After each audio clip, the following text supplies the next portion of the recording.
Madam President, I express my sincere appreciation to Russia for organizing today's open debate on the occasion of the United Nations Day. I thank the Secretary General for his briefing. The theme of this debate gains great salience at a time when the world's largest multilateral organization, the United Nations, faces questions related to relevance, legitimacy, credibility, and efficacy. This organization was founded in the aftermath of the Second World War as a beacon of hope for international peace and security. It advanced decolonization. It has been instrumental in the emergence of new nation states in the global south. It drew up ambitious markers for economic growth and social development and prosperity. It focused our minds on global challenges such as pandemics, countering terrorism, and climate change. The UN is the only organization with universal membership and mandates covering all aspects of human endeavor. In becoming all things for all people, it has, however, lost its unique identity and foundational focus.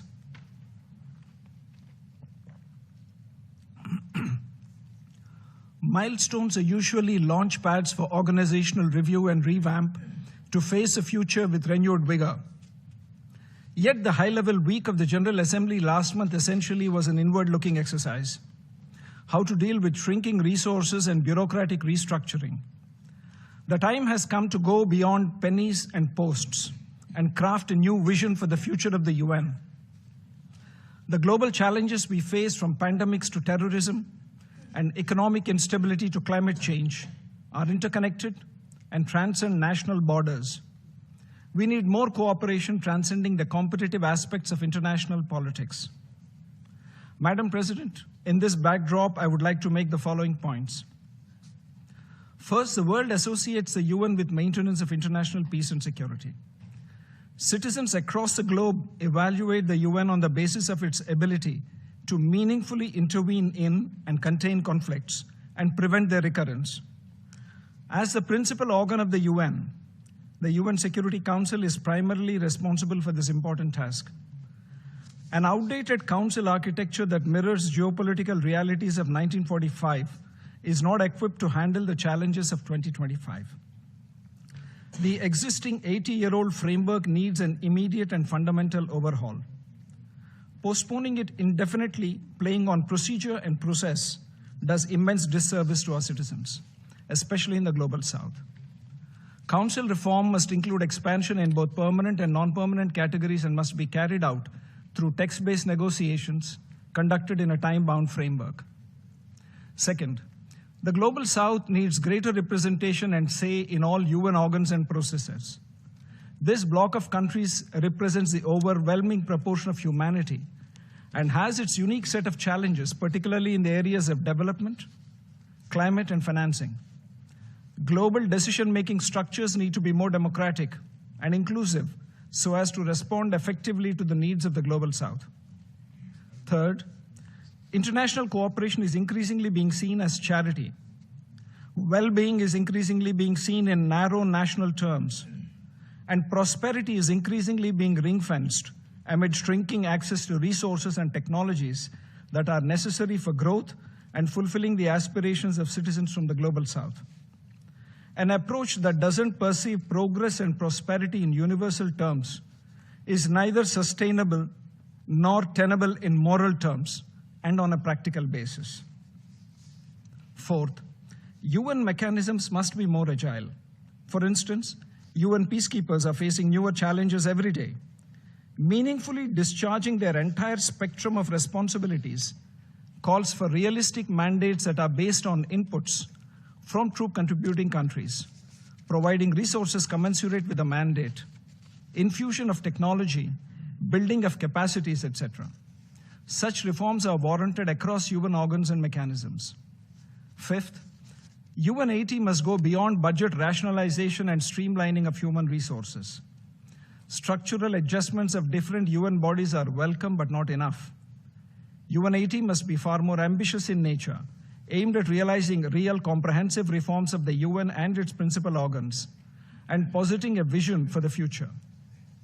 Sixth, The General Assembly is a principal, deliberative, and policy-making organ of the UN. The scope and potential of this democratic body needs to be fully leveraged as in the past. The GA needs to be revitalized in order to make it more effective and purposeful. It needs to have greater cooperation and coordination with other UN organs, particularly the Security Council. This would enable member states to realize the purposes and principles of the UN Charter by building upon synergies among different UN organs. Seventh, member states must rise beyond their narrow political considerations and realize that the UN is not a theater for divisive politics and parochial purposes.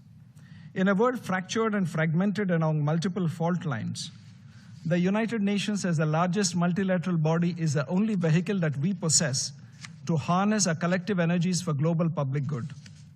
Let us not weaken it deliberately or allow it to wither, but nurture it purposefully and harvest its fruits for the good of humanity. Madam President, finally, I refer to the statement of the representative of Pakistan. Let me emphasize that the Union territory of Jammu and Kashmir has been, is, and will always be an integral and inalienable part of India. The people of Jammu and Kashmir exercise their fundamental rights in accordance with India's time-tested democratic traditions and constitutional framework. We, of course, know that these are concepts alien to Pakistan. We call upon Pakistan to end the grave and ongoing human rights violations in the areas illegally occupied by it, where the population is in open revolt against Pakistan's military occupation, repression, brutality, and illegal exploitation of resources. Madam President, we see the world as one family, a vision enshrined in our civilizational ethos of Vasudhaiva Kutumbakam. This is not only an outlook that anchors our worldview, but also the reason why India has consistently advocated for justice, dignity, opportunity, and prosperity for all societies and peoples. It's also the reason why India places its faith in multilateralism, international partnerships, and cooperation. India has always stood with our brothers and sisters from the global south and will continue to help with our expertise and long-standing experience across all domains. I urge all member states to come together and join hands towards realizing this vision for making the UN fit for purpose for the new era. I thank you, Madam President.